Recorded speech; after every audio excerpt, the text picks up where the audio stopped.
Survival movies, we've seen those can be good. Now, M. Night Shyamalan's gonna take on that genre. The guy has done good movies before. I wasn't imagining that, right? He's done good movies in his life.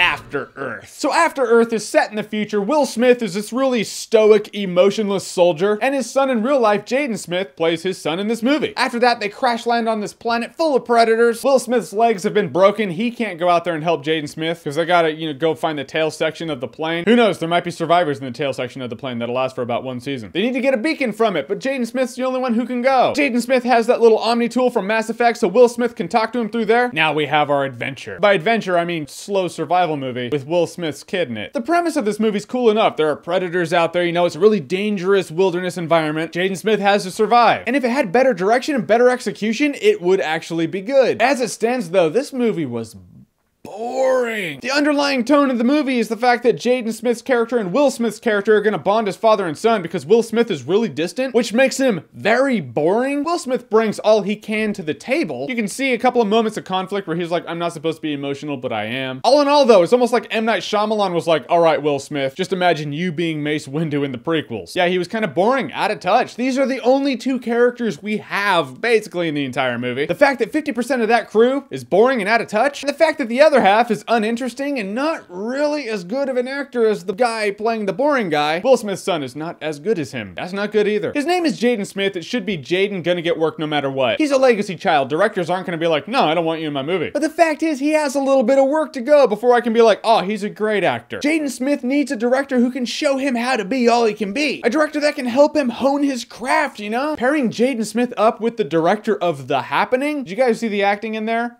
I don't need to say more. That's not good. That's not gonna help him out. Set him like 3 steps back. M. Night Shyamalan's no stranger to slow movies. Generally speaking, you see his movies, you're like, yeah, they're all slow. But his first batch of movies, we'll call them the ones that were good, slow as they may be, they were interesting stories. Interesting stories, good actors. We had intrigue in there where we're like, where's it going? And we know it's building to something. Now we're watching a boring movie unfold with actors who play boring people and boring boredom and all that boringness. Some things don't make sense in the movie either. No spoiler here, but there's this one scene where this predator clearly means to kill Jaden Smith. Later on in this movie, that predator saves his life. Why?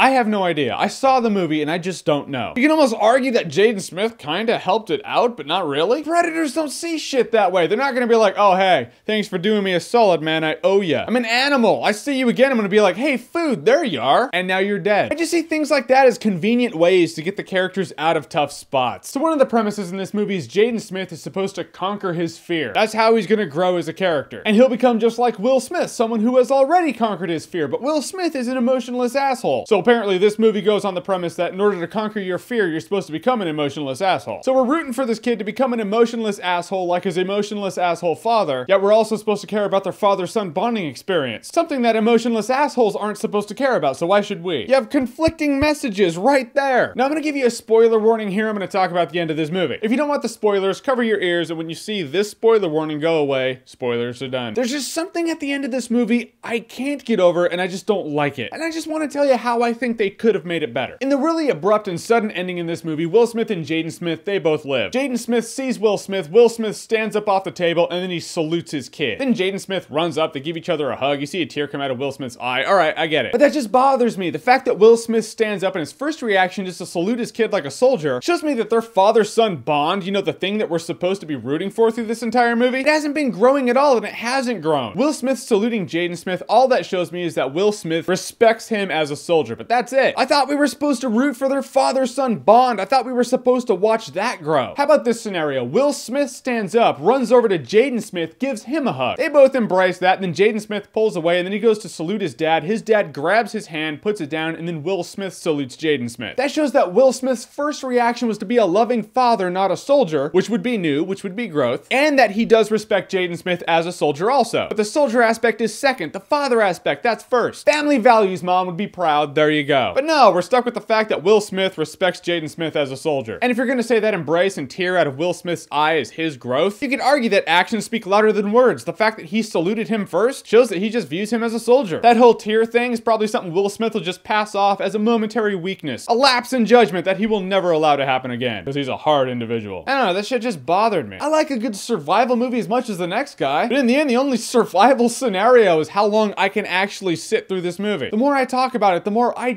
don't like it. I like sci-fi, I like survival movies, I liked Shyamalan at one point. This should have been gold, or at least really good silver, but no, it's not. In the end, I'm gonna say After Earth is dog shit. I've rooted for this guy for a while.